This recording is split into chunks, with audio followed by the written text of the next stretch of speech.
Imaginez une soirée tranquille dans une ancienne cité.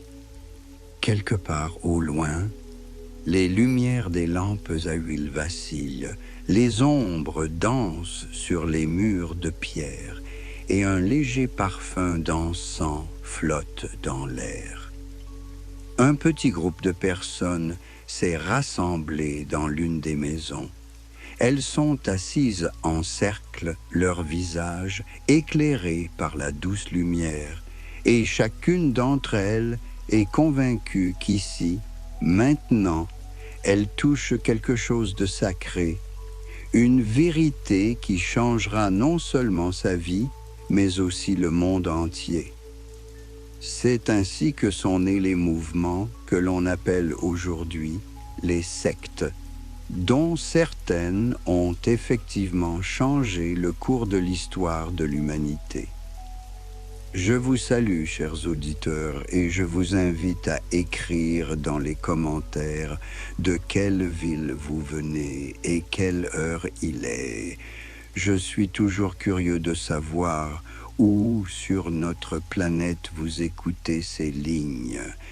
Et si le silence de la nuit ou peut-être les premières lueurs de l'aube vous accompagnent en ce moment. Aujourd'hui, le mot culte est prononcé avec une grande prudence, comme s'il s'agissait d'un sortilège susceptible d'invoquer quelque chose de dangereux.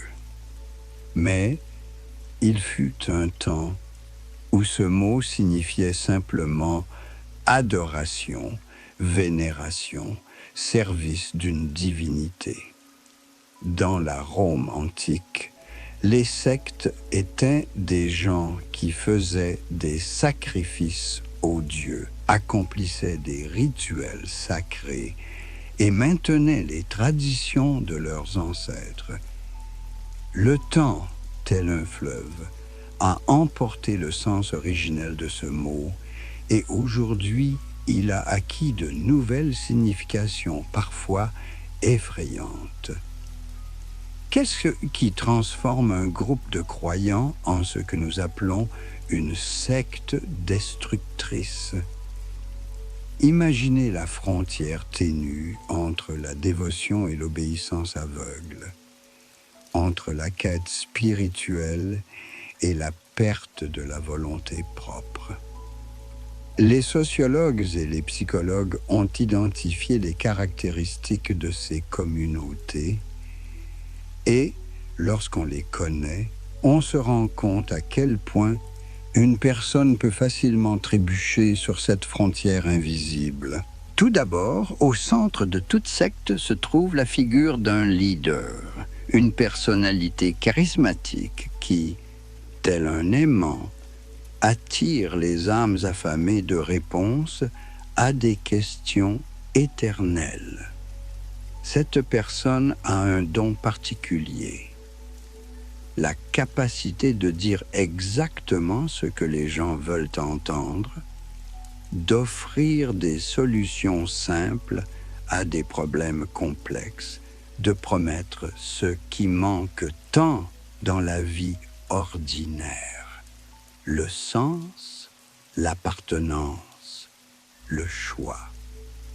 Le leader d'une secte n'est souvent pas seulement motivé par des raisons spirituelles. L'argent, le pouvoir, voire la simple vanité humaine peuvent devenir les moteurs de belles paroles sur le salut et l'illumination. Une hiérarchie stricte se forme autour d'un tel leader. Elle ressemble à une pyramide avec une autorité incontestable au sommet, et chaque niveau inférieur ne sait que ce qu'il est censé savoir. Les nouveaux adeptes n'ont pas accès aux secrets internes de l'organisation. Ils doivent d'abord prouver leur loyauté, passer par des épreuves qui les éloignent progressivement de leur ancienne vie. Les méthodes utilisées par les sectes pour attirer et retenir les adeptes sont d'une sophistication étonnante. Il ne s'agit pas d'une simple coercition, mais d'un art subtil d'influencer la psyché humaine. Le processus commence par ce que l'on appelle le bombardement d'amour. Le nouveau venu est entouré de soins et d'attention, ce dont il aurait pu manquer dans la vie ordinaire. Imaginez une personne solitaire qui cherche sa place dans le monde depuis longtemps et qui se retrouve soudain dans une communauté où elle est accueillie comme un ami tant attendu, où chacune de ses paroles est écoutée avec intérêt, où elle se sent comprise et acceptée. Un travail plus approfondi sur la conscience commence alors. La personne est progressivement isolée de son environnement antérieur, famille, amis, collègues. Cela ne se fait pas brusquement, mais avec précaution, sous prétexte que le monde extérieur ne comprend pas le vrai chemin, ou que les personnes proches peuvent entraver le développement spirituel. Peu à peu, se forme le sentiment que ce n'est qu'ici, dans ce groupe, qu'une personne peut trouver un soutien et une compréhension réelle. Les personnes qui traversent des périodes difficiles dans leur vie sont particulièrement vulnérables à l'influence des sectes. Il peut s'agir de nouveaux arrivants dans une nouvelle ville, de personnes qui ont perdu leur emploi ou qui vivent une tragédie personnelle, de personnes seules qui cherchent un sens à leur vie. Dans ces moments-là, l'âme humaine est particulièrement ouverte à de nouvelles influences et les manipulateurs habiles exploitent habilement cette vulnérabilité.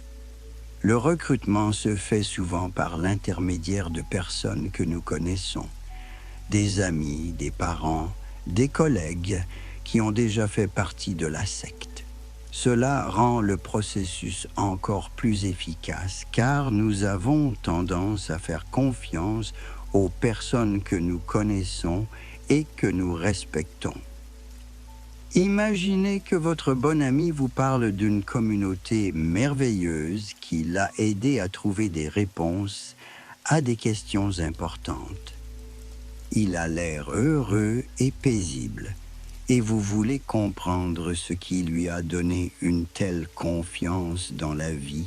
Le processus de traitement d'un nouveau membre repose sur une compréhension approfondie de la psychologie humaine. La tendance naturelle des gens à imiter les autres et à obéir aux autorités est utilisée. Une atmosphère particulière est créée dans le groupe où tout écart par rapport aux règles communes est perçu comme une trahison non seulement du chef, mais aussi de tous les frères et sœurs. Un puissant sentiment de responsabilité collective se forme lorsqu'une personne a peur de décevoir les personnes qui sont devenues une nouvelle famille pour elle. La pensée critique est réprimée non pas par des interdictions, mais par des méthodes plus subtiles. Les doutes sont déclarés être une manifestation de la faiblesse de l'esprit ou de l'influence de forces obscures. Les questions ne sont pas interdites, mais des réponses sont données qui, au lieu de clarifier les choses, ne font qu'approfondir la dépendance à l'égard de la doctrine. Vous n'êtes pas encore prêt à comprendre cette vérité. Votre esprit n'est pas encore purifié des illusions du monde. Ces phrases deviennent la réponse universelle à tous les doutes. Progressivement, une personne développe un état de conscience particulier que les psychologues appellent la dissonance cognitive. Il s'agit d'un état douloureux lorsque les croyances intérieures contredisent la réalité extérieure. Pour se débarrasser de ce malaise, une personne choisit souvent de ne pas réviser ses opinions, mais de s'immerger encore plus dans le monde de la secte, où tout est expliqué de manière simple et compréhensible. De nombreuses sectes sont nées de mouvements spirituels sincères cherchant à renouveler la vie religieuse ou à trouver de nouvelles voies vers la vérité. L'histoire offre de nombreux exemples de petits groupes d'enthousiastes qui, au fil du temps, sont devenus des organisations puissantes influençant le destin de millions de personnes. Certaines des religions traditionnelles qui sont aujourd'hui considérées comme respectables et universellement reconnues étaient autrefois considérées par la société comme des sectes dangereuses. Au cours des premiers siècles de son existence, le christianisme a été perçu par les autorités romaines comme un culte subversif. Les chrétiens se réunissaient en secret dans des catacombes et des maisons privées, refusaient d'adorer les dieux romains et l'empereur et prêchaient l'égalité de tous les hommes devant Dieu. Des idées qui semblaient dangereuses et destructrices pour la société romaine. Il a fallu des siècles pour que le christianisme devienne la religion officielle de l'Empire, puis le fondement de la civilisation européenne. Le bouddhisme, qui a vu le jour en Inde en tant que mouvement de réforme au sein de l'hindouisme, a connu une évolution similaire. Siddhartha Gautama, que nous connaissons sous le nom de Bouddha, a créé une doctrine qui, à bien des égards, contredisait les conceptions traditionnelles de son époque. Il a rejeté le système des castes, remis en question l'autorité des brahmanes et proposé une voie de libération accessible à tous, quelle que soit leur origine. Pour de nombreux contemporains, il s'agissait d'une hérésie dangereuse qui sapait les fondements de l'ordre social. L'islam est lui aussi né d'un mouvement qui s'est heurté à une résistance farouche de la part de la société arabe traditionnelle.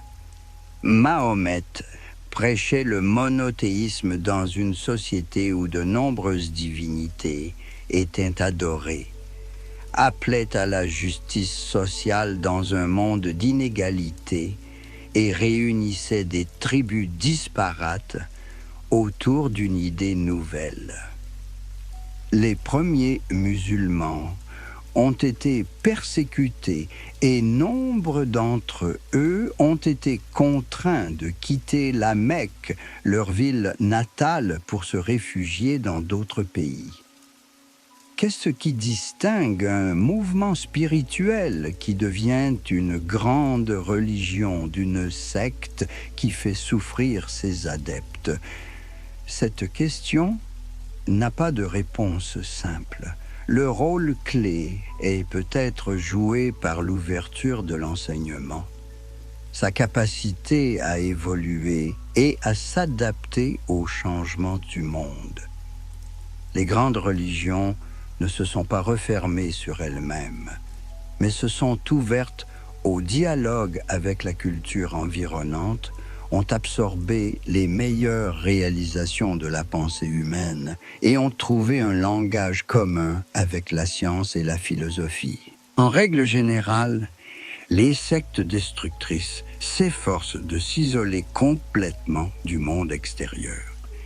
Elles créent une réalité alternative où des lois spéciales s'appliquent, où les valeurs humaines ordinaires sont renversées.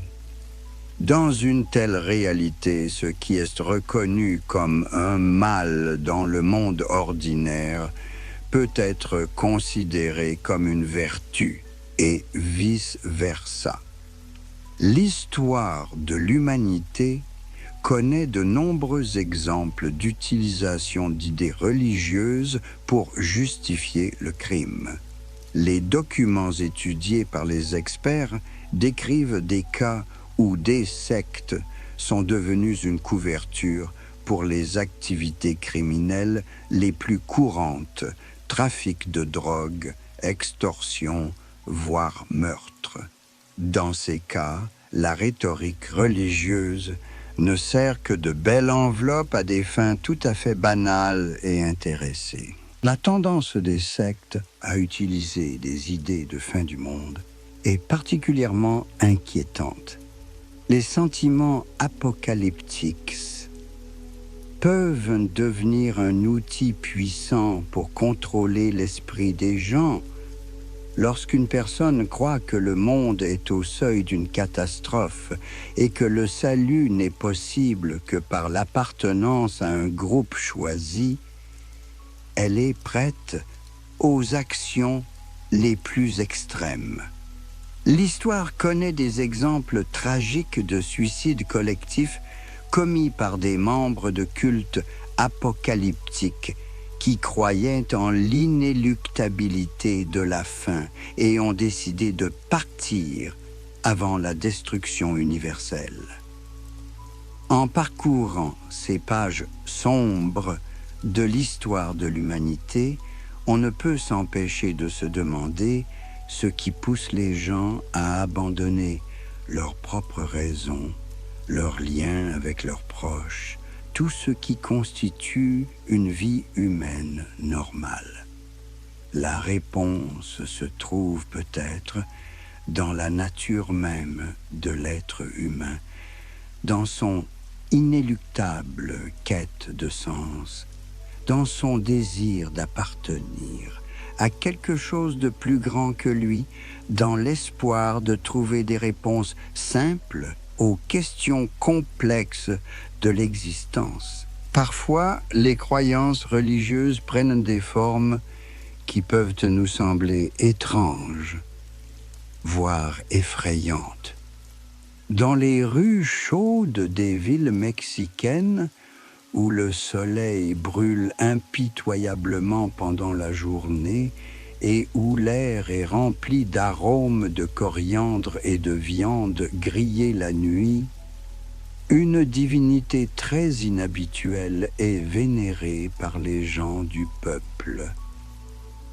Imaginez un personnage vêtu d'une robe de mariée blanche, mais dont le visage est remplacé par un crâne et dont les mains osseuses portent la faux de la mort.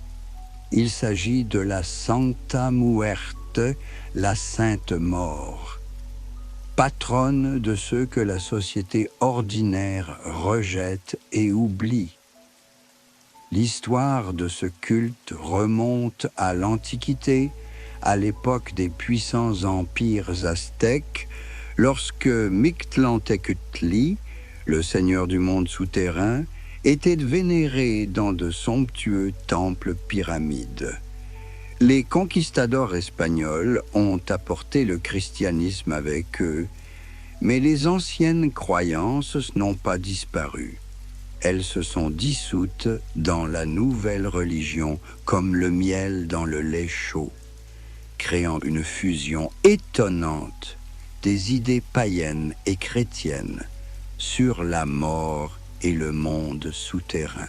Dans les années 90 du XXe siècle, alors que le Mexique était frappé par une vague de pauvreté et de bouleversements sociaux, le culte de la Santa Muerte est sorti de la clandestinité.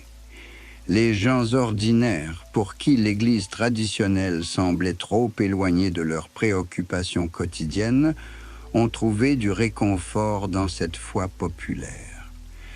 Sainte Mort ne les jugeait pas pour leurs péchés et n'exigeait pas de normes morales strictes. Elle était simplement là, compréhensive et indulgente. Santa Muerte porte de nombreux noms: Skinny Lady, Bony Lady, White Girl, White Sister, Godmother. Chacun de ces noms reflète une facette de son essence, un aspect de son patronage. Sur des autels décorés de fleurs aux couleurs vives et de bougies vacillantes, on lui offre de la tequila et de l'eau, simples offrandes de gens ordinaires. Ce culte est devenu particulièrement populaire parmi ceux qui vivent en marge de la société. Prisonniers, toxicomanes, prostituées, membres de cartels criminels. Pour eux, la Santa Muerte n'est pas seulement un symbole religieux, mais un véritable protecteur qui comprend leur vie mieux que quiconque. Dans les cellules des prisons, où la loi règne et où chaque jour peut être le dernier, les prières à la Sainte Mort sont particulièrement sincères. Mais les cultes et les mouvements religieux de la pègre ne se limitent pas à notre époque. Au début du XXe siècle, dans le même Mexique, vivait un homme que beaucoup comparaient au légendaire Robin des Bois. Jésus Malverde était un bandit ordinaire qui volait les riches fermiers et aidait les pauvres. En l'an 1999, il a été arrêté et exécuté, mais sa mort n'a fait qu'accroître sa renommée. Peu à peu, des légendes se sont formées autour du nom de Malverde. On disait que, même après sa mort, il continuait à accomplir des miracles en aidant à retrouver une vache perdue, en guidant une mule chargée d'or jusqu'à une famille dans le besoin. Les gens du peuple du nord-ouest du Mexique commencèrent à l'honorer comme un saint, un ange des pauvres et un bandit généreux. Il est intéressant de noter que le culte de Malverde est particulièrement populaire parmi les rangs intermédiaires des cartels de la drogue. Ces personnes, qui oscillent entre la richesse et la mort, entre le pouvoir et la peur constante, voient en lui un protecteur qui comprend leur vie dangereuse. Trafiquants de drogue, pickpockets, prostituées, mendiantes, tous trouvent un réconfort dans la croyance qu'il y a quelqu'un au ciel qui ne les juge pas pour le chemin qu'ils ont choisi.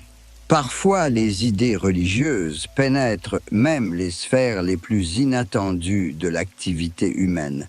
Dans la lointaine Taïwan, il existe une ancienne coutume associée au dieu de la richesse, Maître Handan. Ce dieu, selon les croyances locales, déteste le froid. Et c'est pourquoi, pendant le festival des lanternes, les gens lancent des pétards sur la personne qui représente la divinité. Imaginez la scène. Des centaines de petites explosions retentissent dans l'obscurité de la nuit. L'air est rempli de fumée et d'odeurs de poudre. Et au centre de ce chaos enflammé se tient un homme masqué et vêtu d'un short qui se charge d'une pluie réchauffante de pétards.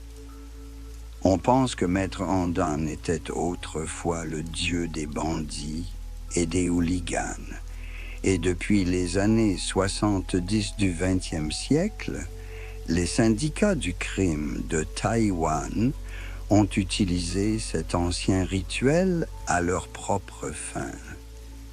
Celui qui survivait le plus longtemps au bombardement de pétards devenait le nouveau chef du gang. Il s'agissait d'une sorte d'épreuve de force enflammée, où l'endurance physique et la résistance à la douleur devenaient la mesure des qualités de chef. Les autorités ont interdit ce rituel en 1984. Mais plus tard, en 1989, il a été réactivé en tant qu'attraction touristique. C'est ainsi qu'une ancienne tradition religieuse s'est transformée d'abord en une coutume criminelle, puis en un divertissement exotique pour les voyageurs. Parfois, les organisations criminelles ne se contentent pas d'utiliser des symboles religieux existants, mais créent leur propre culte. Au Mexique, après la mort de l'un des chefs du cartel de la drogue La Familia, Nazario Moreno González, une nouvelle organisation criminelle, le cartel des Templiers, a vu le jour. Moreno a écrit un livre pseudo-religieux et a forcé tous les membres du cartel à le lire, et après sa mort, le nouveau groupe a décidé d'aller encore plus loin. Ils ont modelé leur organisation sur les croisés médiévaux, ces nobles chevaliers qui ont combattu en Terre Sainte pour libérer Jérusalem. Les membres du cartel déclaraient que leur objectif était de faire régner l'ordre, de mettre fin aux vols, aux enlèvements et aux extorsions, et de protéger l'État contre les organisations rivales. À première vue, cela semble presque noble, comme la mission de vrais chevaliers. Mais, comme c'est souvent le cas avec la rhétorique religieuse entre les mains des criminels, les nobles paroles se sont rapidement transformées en justification des actions les plus brutales. Le cartel a commencé à commettre des meurtres sous prétexte que les victimes étaient des criminels et des pécheurs qui méritaient de mourir. Ils croyaient sincèrement en leur code d'honneur et pensaient défendre les pauvres et les opprimés. Mais, en pratique, leurs activités n'apportaient que souffrance et mort. Dans la lointaine Chine, dans les temples où l'on entend l'odeur de l'encens et le bruissement silencieux des drapeaux de prière, un ancien général nommé Guan Yu est honoré. Il a vécu au IIIe siècle avant J.C., a servi sous les ordres de Liu Bei et est devenu un symbole de loyauté et de droiture. Au fil du temps, ce simple chef de guerre est devenu une divinité, un dieu de la guerre et de la richesse qui est vénéré en Chine, à Hong Kong, à Taïwan, à Singapour et dans les quartiers chinois du monde entier. Il est souvent représenté dans les temples sous les traits d'un puissant guerrier armé d'une hallebarde, son visage exprimant la détermination sévère d'un défenseur de la justice. Et voici un paradoxe étonnant. La même divinité est vénérée à la fois par les policiers et par les membres des triades criminelles. Il semblerait que les hommes de loi et les contrevenants puissent prier le même Dieu. Mais c'est là la sagesse profonde de la culture chinoise. Tous deux valorisent la fraternité, la loyauté et un code d'honneur, même s'ils comprennent ces concepts de manière différente. Les fraternités religieuses peuvent évoluer de la manière la plus inattendue qui soit. Au Nigeria, au début des années 50 du XXe siècle, la première fraternité étudiante, appelée Pirate Brotherhood, a été fondée. Au départ, il s'agissait simplement d'un club de jeunes hommes qui défendaient l'égalité et la liberté et luttaient contre les injustices du régime colonial. Leur réunion se tenait dans l'esprit des nobles idéaux des Lumières et du progrès social. Mais dans les années 60 et 70, le mouvement a commencé à prendre un caractère de plus en plus radical. Les confréries ont introduit des vêtements rituels et des cérémonies d'initiation élaborées qui ont donné à leurs activités une saveur mystique. Peu à peu, les nobles idéaux ont été relégués au second plan au profit de considérations pratiques telles que le pouvoir, l'argent et le contrôle du territoire. Les fraternités nigérianes modernes sont devenues des sectes criminelles paramilitaires qui se livrent au trafic de drogue et d'armes, au pompage illégal de pétrole, aux rackets et au vol à main armée. Elles commettent des meurtres, se livrent à la prostitution, au chantage politique, à la traite des êtres humains et aux enlèvements. Ce qui n'était au départ qu'un mouvement étudiant pour la justice est devenu une menace sérieuse pour la sécurité du pays tout entier. Au Venezuela, où l'air est rempli de parfums de fleurs tropicales et de sons de musique latino-américaine, il existe un étonnant culte des Santos Malandros, bandits sacrés.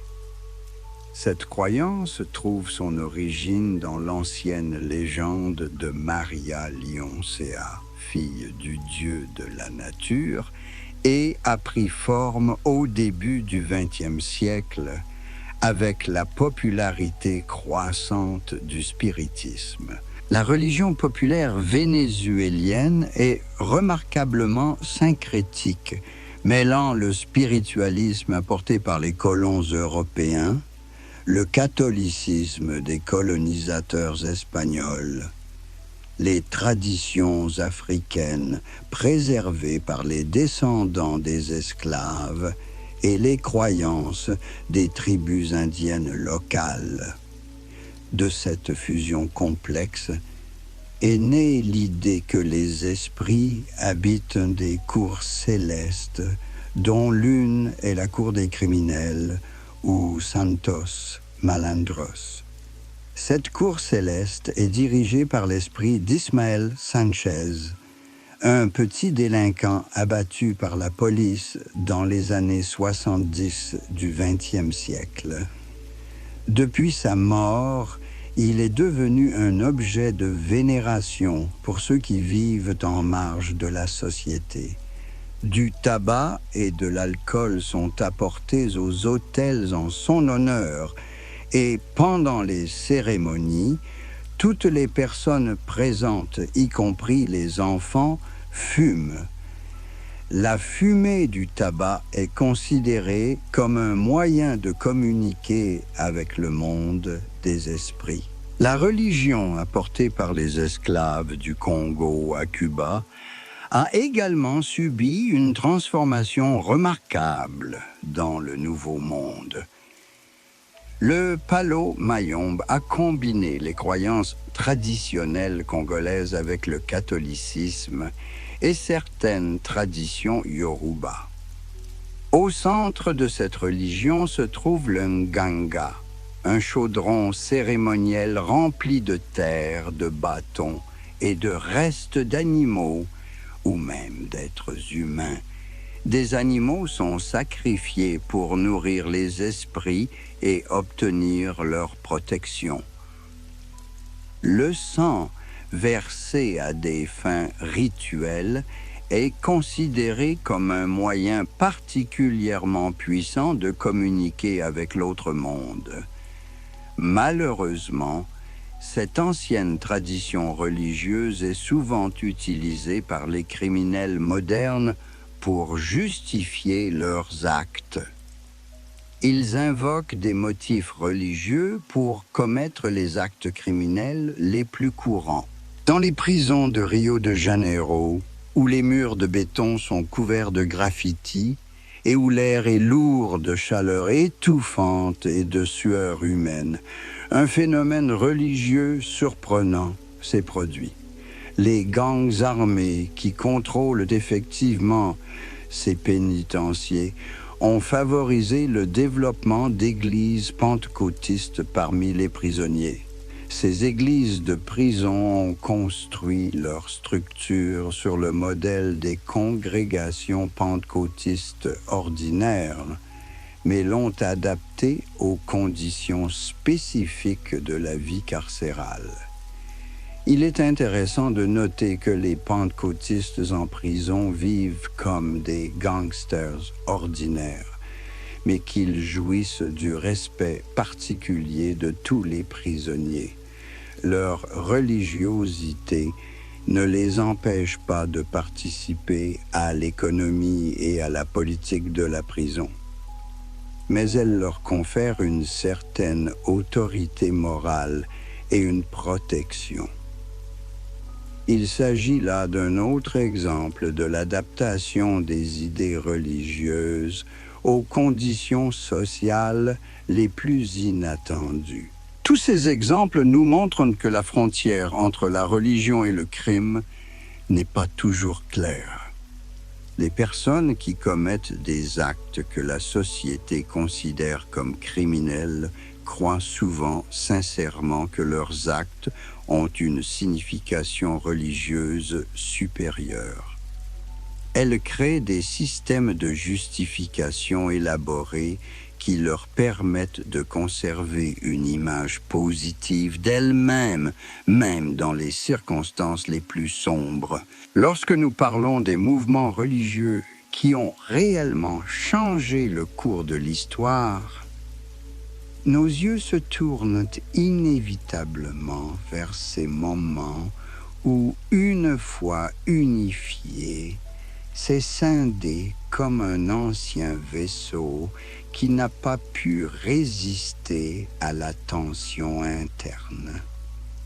Imaginez une soirée tranquille au 7e siècle de notre ère, quelque part dans le désert d'Arabie. Les étoiles scintillent au-dessus des dunes silencieuses, et dans ce silence cosmique se joue le destin d'une religion qui, dans quelques siècles, sera pratiquée par des milliards de personnes, de l'océan Atlantique aux îles d'Indonésie. L'islam, comme toutes les grandes religions, n'a pas échappé aux divisions internes, bien que le Coran appelle les croyants à l'unité et à la cohésion. Mais la nature humaine est telle que même les idées les plus sacrées deviennent l'objet de controverses et de désaccords. Dans ce cas, la religion se transforme souvent en une sorte de ferment qui sacralise les querelles politiques et donne aux conflits terrestres une résonance céleste. Les premières décennies de l'islam ont été marquées par une remarquable unité. Sous le prophète Mahomet, puis sous les califes Abu Bakr et Umar, la jeune communauté était unie par l'objectif commun de l'expansion extérieure et les querelles internes étaient reléguées à l'arrière-plan. Mais après la mort d'Umar, les conflits qui allaient façonner l'avenir du monde islamique pour les siècles à venir ont commencé. Au centre de tous les désaccords se trouve la question de savoir qui doit diriger la communauté musulmane. Il ne s'agissait pas seulement d'une question administrative, mais de l'essence même de l'autorité religieuse, de la question de savoir si une personne pouvait être à la fois un chef spirituel et un chef politique et, dans l'affirmative, quelles étaient les qualités qu'elle devait posséder. L'affrontement oppose les clans omeyyades qui désignent Uthman et les hachémites qui soutiennent Ali, cousin et gendre du prophète. De ce conflit est né le premier grand schisme de l'islam, le mouvement kharijite, qui signifie « ceux qui sont sortis ». En l'an 1657, 12 000 guerriers quittent le camp d'Ali après que celui-ci a accepté d'arbitrer avec Muawiyah pour régler un conflit de pouvoir. Ces hommes déclarent que seul Dieu a le droit de juger et refusent de reconnaître toute décision humaine dans les affaires qu'ils estiment être du ressort d'Allah. Les Kharijites étaient les premiers puristes islamiques qui exigeaient une adhésion stricte à la pureté de l'islam et à ses canons. Ils reconnaissaient la légitimité des deux premiers califes, mais s'opposaient à tous les autres en tant que violateurs de la loi divine.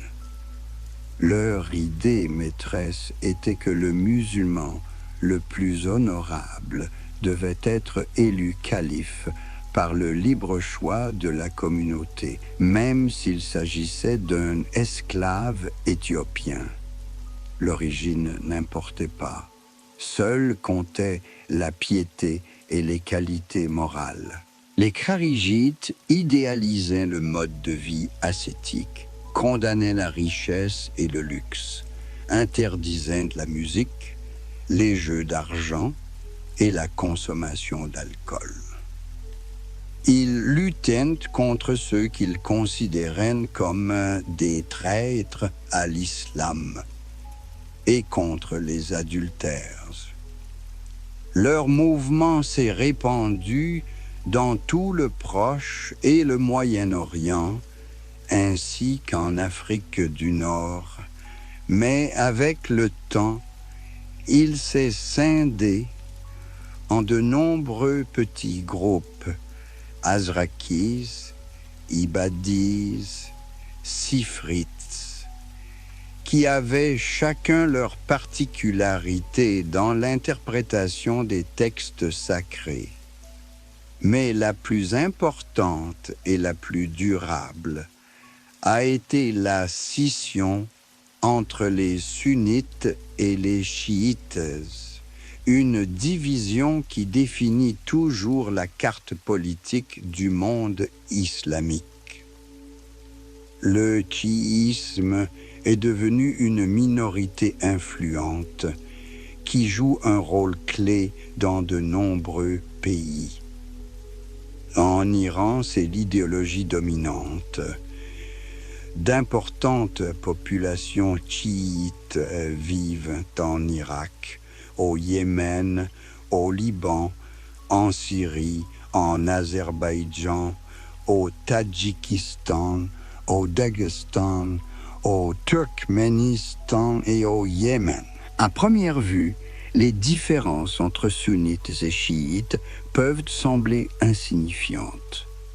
Tous deux reconnaissent les 5 piliers de l'islam, croient au jour du jugement dernier, à l'enfer et au paradis, vénèrent les prophètes et les anges, reconnaissent l'immortalité de l'âme et la prédestination divine, considèrent le djihad comme un devoir sacré et le Coran comme un livre saint. Mais ces traits communs cachent des différences fondamentales qui ont façonné différents types de conscience religieuse. La principale divergence concerne le statut du chef de l'État musulman. Les sunnites reconnaissent la légitimité de l'autorité du calife et estiment que celui-ci est élu par la communauté et responsable devant elle. Les chiites soutiennent que le chef spirituel et séculier des musulmans doit être un imam issu des descendants directs du prophète Mahomet, Ali, Hassan, Hussein. Selon la doctrine chiite, cet imam possède l'infaillibilité et la connaissance divine, inaccessible au commun des mortels. Une place particulièrement importante dans la théologie chiite est occupée par la doctrine de l'imam caché Mahdi, le 12e imam qui, selon les chiites, n'est pas mort, mais s'est caché aux yeux des hommes et reviendra un jour en tant que Messie pour instaurer un règne de justice sur la terre. Cette croyance en la venue d'un sauveur confère au chiisme un caractère eschatologique particulier et le rend particulièrement attrayant pour les opprimés et les défavorisés. Le chiisme a également engendré un culte du martyr qui se manifeste par des festivals tragiques, en particulier le Muharram et le jour de deuil de l'Ashura, lorsque les croyants commémorent la mort de l'imam Hussein lors de la bataille de Kerbala. Ces cérémonies, connues sous le nom de Shah-Sey Wah-Sey, sont saisissantes sur le plan émotionnel. Les gens se frappent avec des chaînes, se coupent le front avec des couteaux, et les rues des villes sont tachées du sang des personnes en deuil.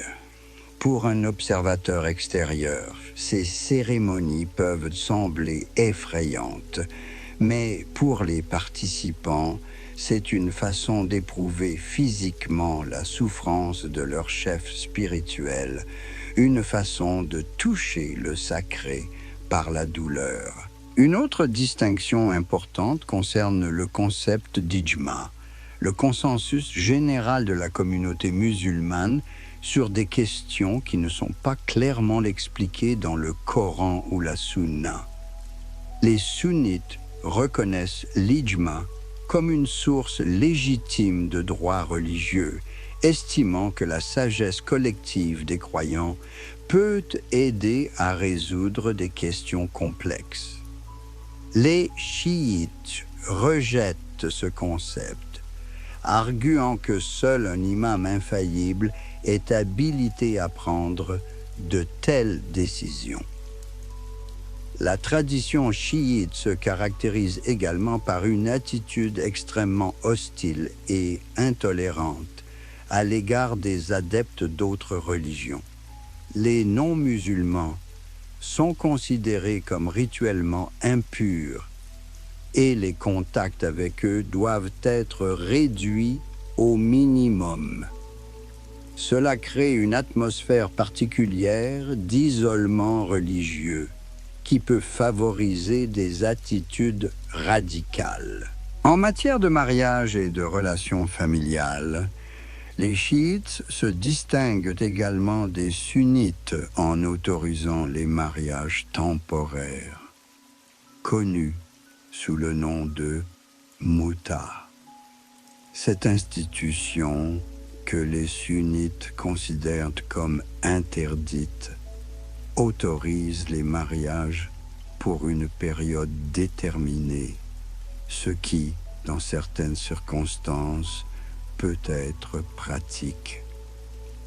Au sein même du chiisme, il existe de nombreux courants. Les zaïdis, appelés chiites modérés, sont à bien des égards proches des sunnites. Ils sont favorables à l'élection d'un imam parmi les descendants d'Ali, niant l'origine divine de l'autorité de l'imam et la doctrine de l'imam caché, et sont tolérants à l'égard des sunnites. Les zaïdites constituent la majorité de la population du Yémen et y ont créé une culture religieuse unique. Les Ismaéliens représentent l'autre extrême du spectre chiite. Ce courant est apparu au 8e siècle à la suite d'un différend sur la question de savoir qui devait devenir le 7e imam. Les Ismaéliens considèrent Ismaël ou son fils Mohammed comme le dernier imam visible, après lequel les vrais imams restent cachés aux yeux des croyants. Leurs enseignements sont remarquablement complexes et éclectiques, mêlant des éléments de l'islam sunnite et chiite, de la philosophie kalam, des idées bouddhistes et des concepts néoplatoniciens. Le mouvement ismaélien s'est finalement divisé en plusieurs sous-sectes: karmates, fatimides, druzes, nizarités, qui ont chacune développé leur propre doctrine. Parallèlement à ces schismes politico-religieux, des courants purement théologiques se sont développés dans l'islam. Les Mu'tazilites, apparus au milieu du 8e siècle et au début du 9e siècle, ont créé le premier système théologique rationaliste de l'islam. Ils ont tenté de donner aux idées coraniques une base philosophique, s'efforçant de justifier la religion sur une base plus rationnelle, en utilisant les acquis de la logique et de la philosophie antique. Les Mu'tazilites soulignaient l'importance de la raison en tant qu'élément précieux dans la connaissance de la vérité divine. Ils s'opposaient à l'anthropomorphisme grossier présent dans certaines descriptions coraniques d'Allah et soutenaient que le Coran était une œuvre créée et non la parole incréée de Dieu. Cela leur permettait d'autoriser des interprétations allégoriques du texte sacré et d'éviter une compréhension littérale des passages qui contredisaient la raison. Leur doctrine du libre arbitre revêt une importance particulière. Contrairement à la prédestination stricte prônée par les théologiens orthodoxes, les Mu'tazilites soutenaient que l'homme disposait d'une réelle liberté de choix et qu'il était pleinement responsable de ses actes. Sans cette liberté, disaient-ils, ni la justice divine ni la morale humaine ne sont possibles. Le système dogmatique mu'tazilite, connu sous le nom de Kalam, est même devenu la religion officielle de l'État sous le califat de Mamoun, qui a régné de la 8e, 13e à la 833e année. Mais ce triomphe de la théologie rationaliste fut de courte durée. Plus tard, les idées mu'tazilites furent déclarées hérésie et leurs partisans furent persécutés. Dans le monde moderne, nous assistons à la renaissance de nombreuses idées archaïques issues des schismes religieux passés, mais sous une forme réformée et modernisée. Les nouveaux mouvements islamiques tels que les frères musulmans, le wahhabisme, le salafisme, le tabligat, les talibans, al-takfir wal-hijra sont fondés sur les principes du fondamentalisme et du radicalisme islamique. Ils s'éloignent de l'esprit de l'islam classique et de sa traditionnelle tolérance religieuse et s'engagent sur la voie de la terreur et de l'extrémisme. Le wahhabisme, un mouvement qui est devenu une confession officiellement reconnue en Arabie saoudite, est particulièrement significatif à cet égard. Ce mouvement est apparu au milieu du XVIIIe siècle dans un contexte de désunion politique, de décadence sociale et de propagation des cultes païens en Arabie centrale. Son fondateur, Muhammad ibn Abd al-Wahhab, qui a vécu de 1703 à 1787, était un adepte des idées strictes des théologiens médiévaux Ibn Hanbal et Ibn Taymiyyah. L'idée centrale du wahhabisme est le retour inconditionnel au Coran et à la Sunna, l'observation stricte des préceptes dogmatiques de l'islam originel pur et le monothéisme strict qu'ils appellent Tawhid. Les wahhabites condamnent catégoriquement toute innovation dans l'islam. Culte des saintes, pèlerinage au mausolée, magie, sorcellerie, amulettes. Ils considèrent le prophète Mahomet comme un messager humain ordinaire qui ne doit pas être déifié ni sa tombe adorée. Les origines du mouvement wahhabite sont très agressives. Ces adeptes ont pillé les villes saintes de Kerbala et de la Mecque et se sont moqués de la tombe du prophète. Le wahhabisme moderne se répand dans le monde entier grâce au pèlerinage et à un réseau de missionnaires radicaux généreusement financés par les riches pays producteurs de pétrole.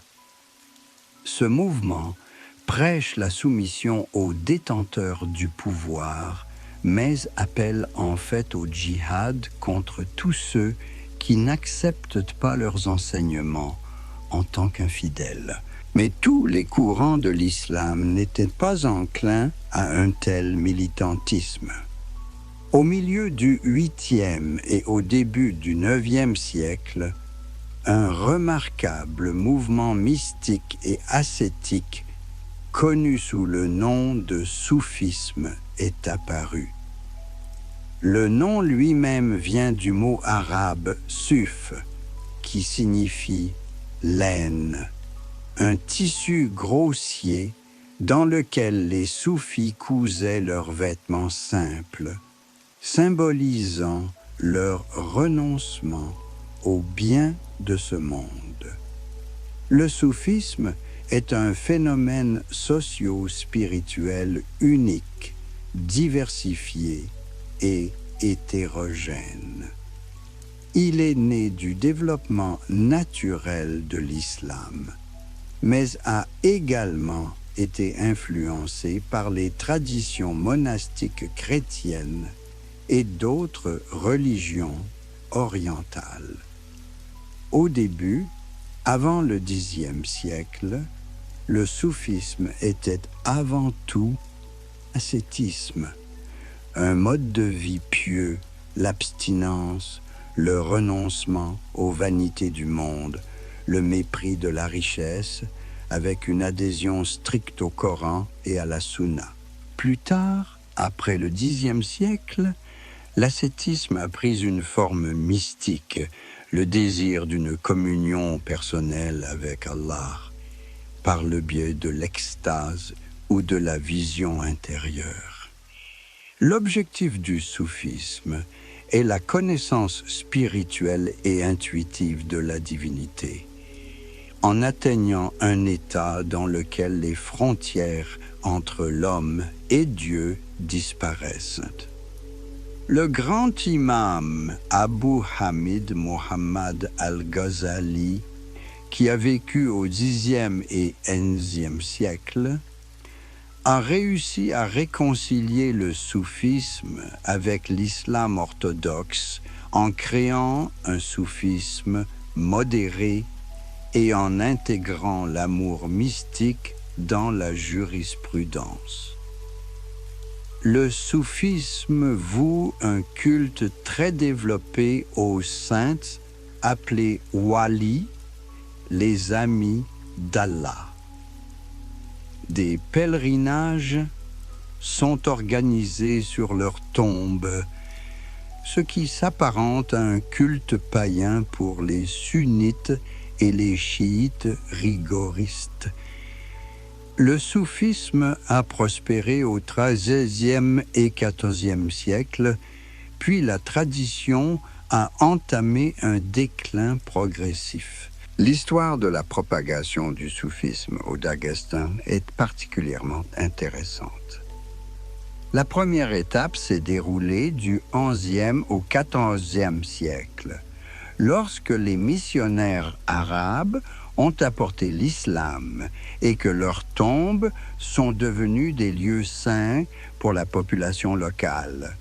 La deuxième étape s'est déroulée à la fin du XVIIIe siècle et au début du XIXe siècle, lorsque les protestations politiques des montagnards contre le tsarisme ont pris une forme religieuse.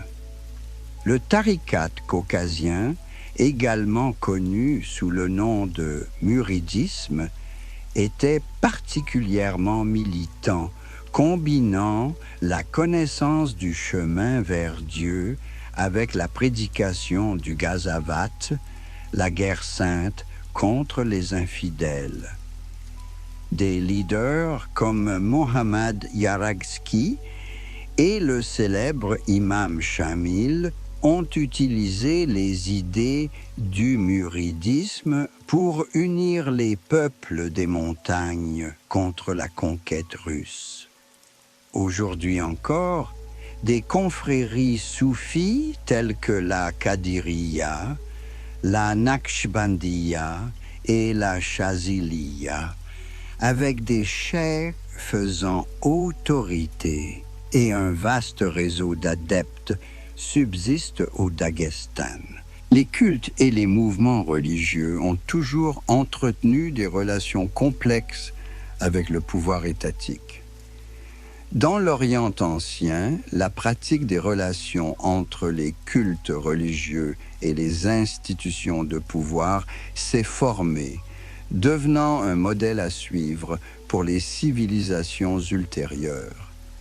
Ces relations ont pris des formes différentes selon les régions, mais partout on a pu observer des tentatives d'expression de la divinité du pouvoir politique.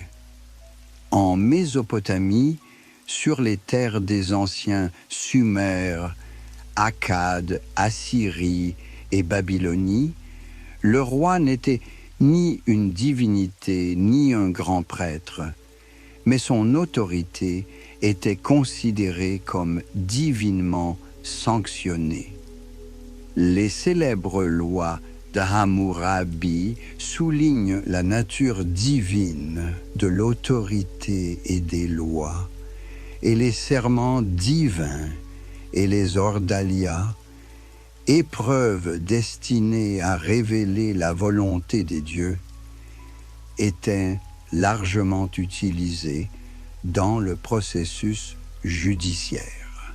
Dans l'Iran antique, le culte de Mithra, dieu de la guerre et divinité solaire, est devenu la base du pouvoir de l'État sous la dynastie achéménide.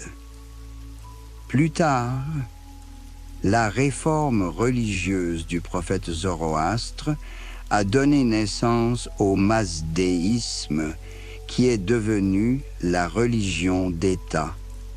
Selon la doctrine zoroastrienne, l'État doit être l'incarnation terrestre du royaume céleste de lumière, et le monarque doit être le serviteur du Dieu suprême, combattant le mal et plantant le bien.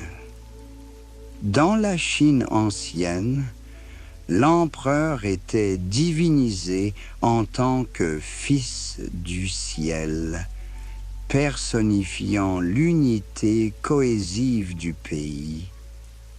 Le confucianisme a développé le concept patriarcal paternaliste de l'État comme une grande famille où chacun connaît sa place dans la hiérarchie des inégalités. Cette doctrine a été proclamée doctrine d'État dans l'Empire Han et a défini la culture politique de la Chine pendant des milliers d'années. Au cours du XXe siècle, le monde a été témoin de l'émergence de nombreux nouveaux mouvements religieux. En Occident, ils sont apparus dans les années 60 et 70 en Russie, après le relâchement du contrôle de l'État depuis le milieu des années 80. La propagation des nouvelles religions s'explique par la fausseté des prédictions sur l'extinction de la religion et par l'intérêt croissant pour les quêtes religieuses, en particulier chez les jeunes. La désillusion des grandes idéologies après la Seconde Guerre mondiale, l'aliénation croissante et l'auto-aliénation de l'individu, l'insuffisance spirituelle, le pluralisme des idées et la mondialisation, tout cela a contribué à la formation de nouveaux mouvements spirituels. En Russie, l'intérêt pour la religion était particulièrement à la mode. Les termes karma, yoga, feng shui sont entrés dans la circulation de masse. Des mouvements syncrétistes réunissant différentes sphères sont apparus. L'Église de l'unification, l'Église de scientologie, les pratiques du Nouvel Âge. Des groupes sataniques sont même apparus. À la fin des années 90, il y avait 4 organisations de ce type rien qu'à Tomsk. Des diplômes sont proposés dans des domaines parascientifiques, parapsychologie, psychologie du karma. De nombreux mouvements nationaux ont copié l'expérience des nouveaux mouvements religieux occidentaux. L'Église de la Dernière Alliance, fondée par Sergueï Torop, qui s'est autoproclamé Vissarion, et le mouvement des Cèdres sonnants de Russie, fondé par Vladimir Maigre, qui prône l'harmonie avec la nature dans les villages ancestraux, sont des mouvements spécifiquement russes. Ces mouvements reflètent les particularités de la quête spirituelle post-soviétique, le désir de simplicité, de proximité avec la nature et d'alternative à la civilisation urbaine. Il est intéressant de noter que la plupart des participants aux nouveaux mouvements religieux n'y restent pas longtemps. Des études montrent que 70% d'entre eux les quittent au bout d'un mois. Cela suggère que pour de nombreuses personnes, l'exposition à de nouvelles pratiques spirituelles n'est qu'un épisode temporaire dans leur recherche d'un sens à la vie. Diverses théories du complot sont également répandues dans le monde moderne et peuvent être considérées comme des sortes de cultes. La théorie du nouvel ordre mondial prétend qu'un gouvernement mondial totalitaire secret est en train de se former. Les partisans de cette idée croient en l'existence d'un gouvernement de l'ombre formé par une élite dirigeante secrète qui recherche la mondialisation pour asseoir le pouvoir d'un gouvernement autoritaire unique. Ces théories comprennent des éléments allant des prophéties eschatologiques chrétiennes aux idées de conspiration maçonnique, des faux protocoles des sages de Sion aux craintes contemporaines de surveillance totale et de contrôle de la population. Ces croyances peuvent devenir la base d'actions radicales et même du terrorisme, montrant comment des idées qui commencent comme des théories inoffensives peuvent se transformer en cultes dangereux. L'histoire nous enseigne que la frontière entre la quête spirituelle et le fanatisme dangereux est très mince. Le besoin humain de sens, d'appartenance à quelque chose de plus grand, de réponses simples à des questions complexes, tout cela nous rend vulnérables à l'influence de ceux qui savent exploiter nos peurs et nos espoirs. Pourtant, nous ne devons pas oublier que nombre de ces mouvements, autrefois considérés comme des sectes dangereuses, sont devenus au fil du temps une source de lumière et de sagesse pour des millions de personnes. Le secret est peut-être de conserver la capacité de penser de manière critique, de ne pas perdre le contact avec les êtres chers, et de se rappeler que la vraie spiritualité mène toujours à l'amour plutôt qu'à la haine, à la compréhension plutôt qu'au fanatisme. Voilà, chers auditeurs, qui conclut notre voyage nocturne sur les chemins sinueux des croyances humaines.